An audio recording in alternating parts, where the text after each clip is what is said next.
Dalaygon ang Ginoo sa tanang panahon. Nakasulay kay igsuon nga tungod kay grabe kalisod ang kinabuhi, nakaingon ka sa imong kaugalingon nga muundang sa kaukadyot sa pagpangalagad.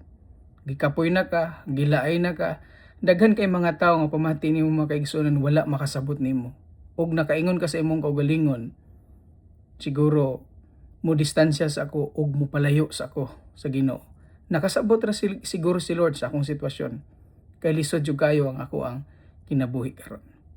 Siguro daghan pa kang pwedeng himuong rason igsuon ug para nato valid siya kay tungod kita maoy nagatubang. Pero hinaot ining makita nimo ni nga video igsuon, pahinumdum lang ni ingon nga igsuon diha sa pagpangalagad. Nakahinumdum ka sa gibuhat ni Lord sa ginabuhi ni Jonah. Si Jonah gustong mo palayo sa Ginoo mga kaigsuonan tungod kay adunay gustong ipabuhat nga mission si Lord sa lugar sa Ninibe. To make the long story short mga kaigsuonan, nagpalayo siya. Instead nga moadto siya sa Ninibe mga kaigsuonan, niadto siya sa Tarsis. Kaya gusto niya nga magpalayo sa Ginoo. Siguro kita mga kaigsuonan sama usab sa iya nga naay mga higayon sa kinabuhi mga kaigsuonan nga pamati nato bugat kayo, dili nato o paganin nato gisugdan ingon nata nga dili nato kaya. Ang nahitabo kay nagpalayo siya igsuon, nagpadala ang Ginoo unos sa iyang kinabuhi.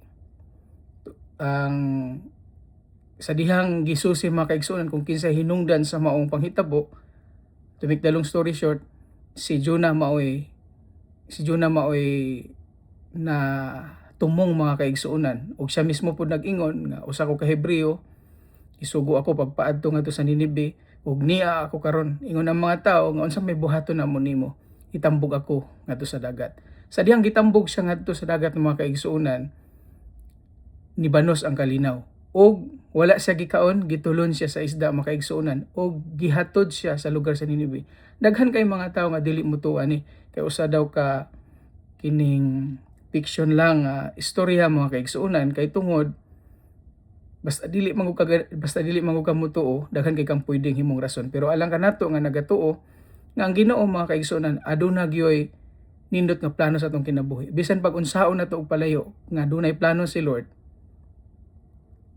matuman gini mga kaigsuonan. Mao nang gusto sa Dios nga mobalik ka. Kung asa ka karon igsuon sa imong kinabuhi, nagpaabot ang Dios kanimo. Og ayaw na pagpaabot pa og daghan pa kaayong pagsulay.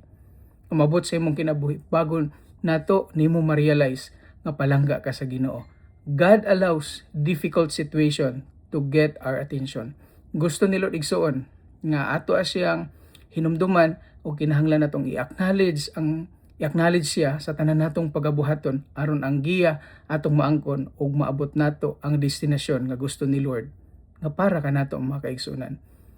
Atong hinumduman kung kapay na o bugat na kayo ang atong sitwasyon, ayaw pagpalayo sa Ginoo. Paduol sa Ginoo mga kaigsuonan kay aduna siya instrumento o aduna siya pamaagi ngayong buhaton para magiyahan ta og tagaan ta niya kaalam para mahimo nga mabuhat nato ang mga butang sibo subay siyang kabubuton. Kung mopalayo po ta sa Ginoo mga kaigsuonan, dili assurance nga walay problema, dili assurance nga walay kasakit. Mahitabo pa hinuon mga kaigsuonan nga daghan pang pait nga sitwasyon sa atong kinabuhi.